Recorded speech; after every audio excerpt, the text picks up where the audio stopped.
out there. John Deere. Oh, Dad's going to sit there. All right, I'm going to say I need somebody here. If anybody wants a cushion, there's a cushion. Yeah. And I need Dad to be there in that corner, and that's all right. No, that's all right. I'll sit on the jump seat. Jump seat. There's cushions. There we go. I have my cushion.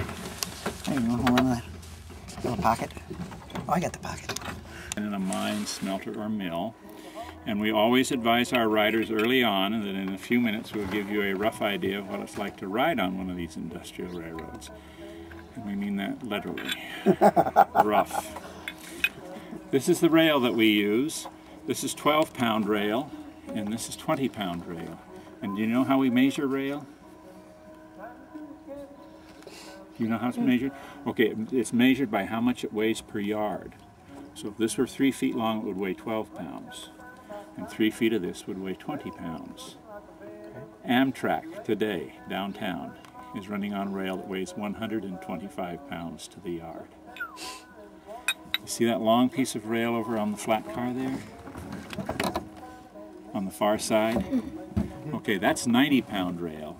And that came off the San Diego in Arizona. That's the rail that they used when they laid the rail from San Diego to El Centro. They were using 90-pound rail then. It's the Campo train. The Campo train, that's right. Okay. The raised numbers and initials on here identify it as having been manufactured in Germany.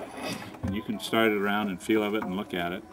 And in addition to that particular German manufacturer, we've identified 3 others because of different stampings and markings. And 3 U.S. rollers: Illinois Steel, Colorado Fuel and Iron, and West Virginia Rail. He's taping. That's heavy. Where were we? Illinois Steel. In addition to their full name in raised letters like that, would put their roll dates, as did some of the German manufacturers. So as we travel around this afternoon, we know we're on rail that was rolled in 1903, 5, 8, 17, 27, and 36. Wow. And we have one stick of rail that if it had a birthday today, the cake would have 123 candles on it. It was rolled in 1887. Wow.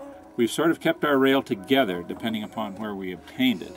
And that's how it was laid, not piece by piece. I mean, they're all mixed up, but generally speaking, from about where we're sitting here, back across the driveway where we'll go first, came from the Warlock mine at Mojave, California. And the track you're sitting on to about the first switch stand was purchased from a salvage yard in La Mesa, and all they could tell us were mines in Utah. Which ones we don't know. Rail from the second switch stand, though, to just past the section house, the little building on the right, came from the Rand Mining District, and that's up on US 395 on the way to Owens Valley. Lone Pine, Bishop, Mammoth. Are you familiar with that part of the country? Any of those names ring bells? Ring a bell. Yeah, I remember Mammoth. Okay, well, it's going up that direction. It's the towns of Johannesburg, Randsburg, and Red Mountain that made up the Rand District. The rail up the hill to the trestle, and just the other side of the picnic table here, came from Border Field at Imperial Beach, California. And we're told that the Navy used it during World War II to move gunnery targets along. So as the flyers flew by, they'd have moving targets to shoot at. Now, we don't guarantee the authenticity of that service, but that's what came with the rail, so that's the story we tell. The rail out on the trestle at the top of the hill came from the Poway Midland up at Poway, California. And that's owned by the city of Poway, and the volunteers own the equipment. I purchased the rail from the city because it was too light for what they were going to do up there. And then we have rail out of 2 of our local gold mines at Julian, another Warlock, and the Blue Mount. And when we go into the shop, and down here underneath these oak trees, we're on that Julian rail. Next comes rail that came from Convair's Missile Park, out on Kearney Mesa during the Second World War. Well, after the war, they assembled the Atlas missiles out there, and the machinists put a little amusement park for the employees to come and ride on and picnic and whatnot. Some of that rail has ended up here on this railroad. At the lower grade crossing is rail out of California's Mother Lode, a gold mine at Tuolumne, California. And the lower balloon track is made up almost exclusively of rail that we've hauled in from a tungsten mine at Fallon, Nevada. And mixed in with that rail is some rail out of the silver mining country around Tonopah, Nevada.